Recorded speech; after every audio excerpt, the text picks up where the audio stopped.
शर्मा आदर्श विद्या मंदिर कक्षा 9वीं हिंदी गद्य के अंतर्गत आज हम प्रेमचंद के फटे जूते नामक निबंध का अध्ययन करेंगे, जिसके लेखक हैं हरिशंकर परसाई।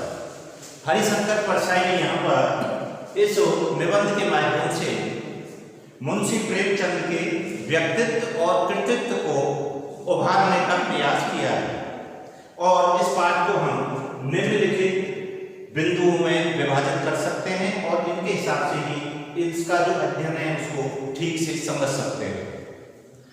प्रेमचंद एक तस्वीर में, यानी पाठ के प्रारंभ में प्रेमचंद की तस्वीर के बारे में बताया गया है कि प्रेमचंद जो है वो अपनी पत्नी के साथ फोटो खिंचाए हुए एक तस्वीर में लेखक को दिखाई दे रहे हैं और उनका वेश कैसा है, वो धोती पहने हुए हैं, कुर्ता पहने हुए हैं और उनके सिर पर एक गांधी टोपी है। गालों की हड्डियां उभरी हुई हैं और पैरों में कैनवास के जूते हैं जो फटे होने के कारण बेतरतीब बंधे हैं। बाएं पैर के जूते में एक बड़ा छेद हो गया है जिससे वे अंगुली बाहर निकल आई है। यानी मुंशी प्रेमचंद बहुत का व्यक्तित्व जो था बहुत ही सहज और सादगी भरा था। वो किसी प्रकार के बाहरी दिखावे पर ध्यान नहीं देते थे और समाज में जो वास्तविकता है उसको वो अपने सबके सामने रखते थे। यानी मुंशी प्रेमचंद यथार्थवादी थे, वो दिखावे के लिए कुछ भी नहीं करना चाहते थे। इसलिए यहाँ तक कि उन्होंने जब अपनी पत्नी के साथ फोटो भी खिंचाया तो भी उन्होंने फटे जूते पहने हुए थे, साधारण कुर्ता धोती पहने हुए थे। उनका व्यक्तित्व भी बाहर से कोई बहुत दिखावे वाला नहीं लगता था आदि। लेखक चिंता में से तात्पर्य है प्रेमचंद के फटे जूते देखकर लेखक इसलिए चिंतित हो जाता है कि अगर फोटो खिंचाते समय कपड़ों का ये हाल है तो वास्तविक जीवन में क्या रहा होगा।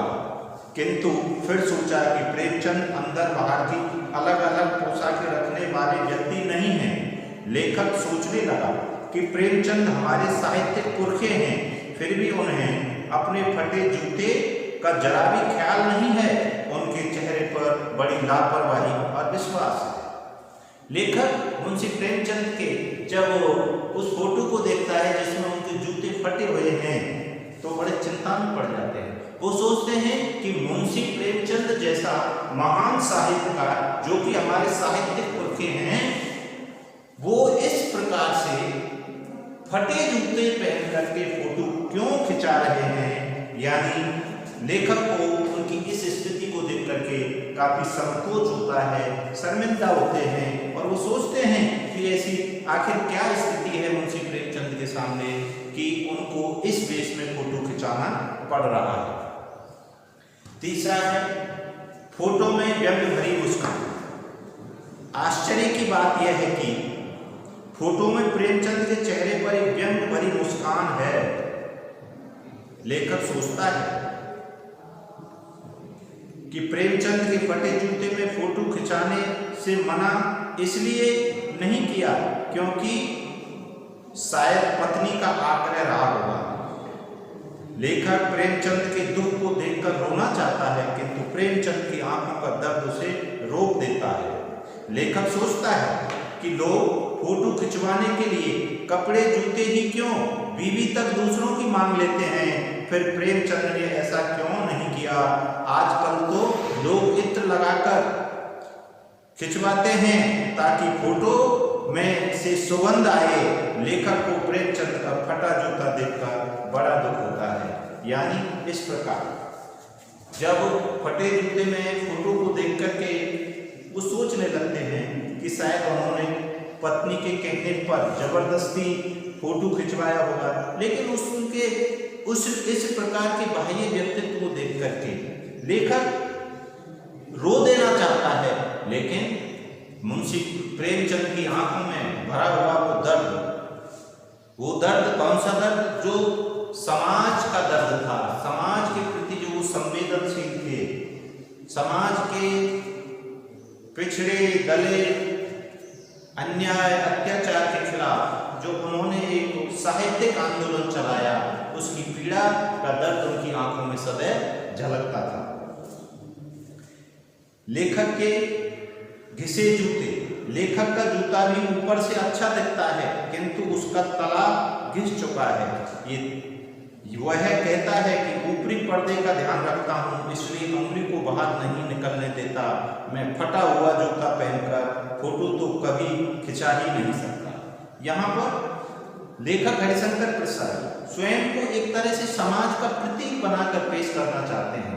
वो कहना चाहते हैं कि समाज के लोग दिखावे में बहुत विश्वास करते हैं, यानी वो यथार्थ को सदैव ही छिपाने का प्रयास करते हैं। तो वो कहते हैं कि मेरा जो जूता है उसका तलवा मेरा भी घिसा हुआ है, यानी जो हमारा समाज है वो इस प्रकार है कि वास्तव में अंदर से यानी उनका जो आधार है वो बड़ा कमजोर है, लेकिन बाहर से हर व्यक्ति अपने आप को अच्छा दिखाने का प्रयास करता है।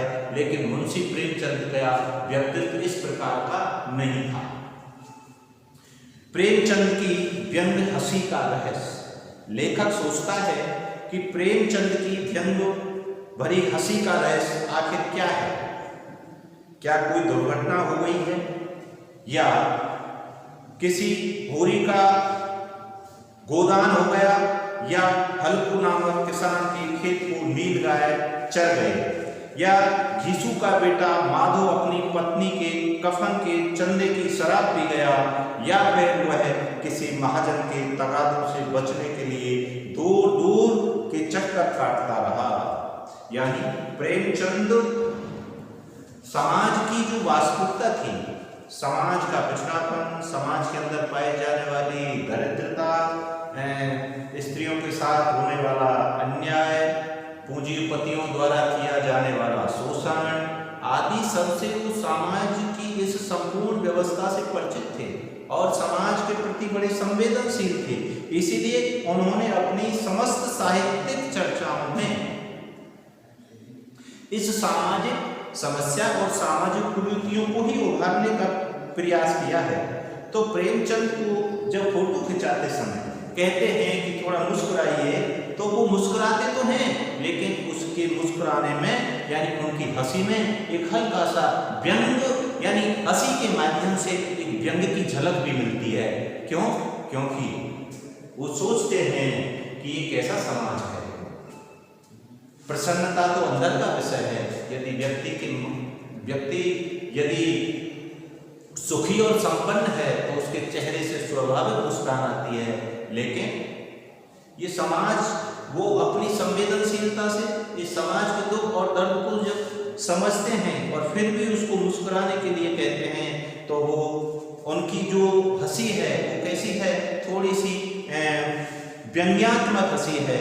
यानी वो इस समाज पर व्यंग करना चाहते हैं कि लोग दिखावे में कितना विश्वास करते हैं, अंदर से अंदर से मेरा समाज पीड़ित है, मैं उस दुख की अनुभूति कर रहा हूँ, लेकिन फिर भी लोग मेरे से उम्मीद कर रहे हैं, लोग मेरे से अपेक्षा करते हैं कि मैं मुस्कुराऊं। यानी लोग यथार्थ और जो वास्तविकता है उसको छुपाए रखना चाहते हैं और दिखावटी जीवन जीना चाहते हैं।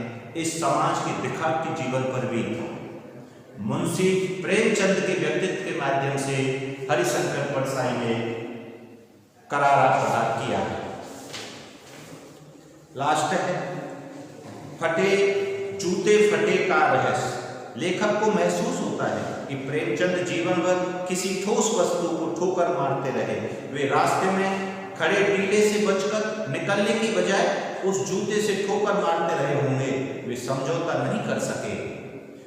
जैसे गोदान का होरी नैम धर्म को नहीं छोड़ सका, वैसे ही प्रेमचंद भी नैम धर्म को नहीं छोड़ सके। यह उनके लिए मुक्ति का साधन थी, प्रेमचंद के हाथ ही नहीं। पांव की अंगुली मानो उसे घृणित जगह पर संकेत कर रही है जिस पर ठोकर मारकर उनके जूते फटे थे। वे अब भी उन लोगों पर हंस रहे हैं जो अंगुली को ढकने की चिंता में तलवे को घिसाए जा रहे हैं, किंतु उन्होंने कम से कम अपना पैर बचा लिया है। लेखक कहना चाहते हैं कि मुंशी प्रेमचंद आजीवन सामाजिक बुराइयों से लड़ते रहे। उन्होंने सामाजिक बुराइयों से लड़ते रहे। उन्होंने एक समाज सुधारक के रूप में कार्य किया और समाज सुधारक को समाज में अनेक संघर्षों का सामना करना पड़ता है, लेकिन वो उन सामाजिक बुराइयों के सामने कभी झुके नहीं, उनसे संघर्ष किया। और लगता है कि मानव मनुष्य जिस प्रकार मार्ग में चलते हुए कोई कठोर वस्तु जूते के आगे आ जाती है तो उससे टकरा करके जिस प्रकार से जूता फट जाता है, ठीक उसी प्रकार से मुंशी प्रेमचंद का जो व्यक्तित्व था वो सामाजिक बुराइयों से टकराने वाला व्यक्तित्व था, संघर्ष करने वाला व्यक्तित्व था। यानी मुंशी प्रेमचंद के इस संघर्षशील जीवन को यहाँ पर बताने का प्रयास किया है और साथ ही बताया है कि मुंशी प्रेमचंद यथार्थवाद में विश्वास करते हैं। जीवन का बनावटीपन, जीवन की वास्तविकता को छिपाना उनके व्यक्तित्व का हिस्सा नहीं था। इस प्रकार इस निबंध के माध्यम से मुंशी प्रेमचंद की सहजता, सरलता, मुंशी प्रेमचंद का संघर्षपूर्ण जीवन, मुंशी प्रेमचंद का एक समाज सुधारक के रूप में चित्रण, मुंशी प्रेमचंद द्वारा समाज के प्रति संवेदनशीलता, मुंशी प्रेमचंद द्वारा साहित्य के माध्यम से लोगों में जन जागृति लाने का प्रयास करना, यथार्थवाद में विश्वास करना, समाज का जो दिखावापन है, जो अवास्तविकता है, उस पर भी उन्होंने करारा व्यंग्य किया है। ऐसे अनेक संदेश इस पाठ के माध्यम से मिलते हैं। धन्यवाद।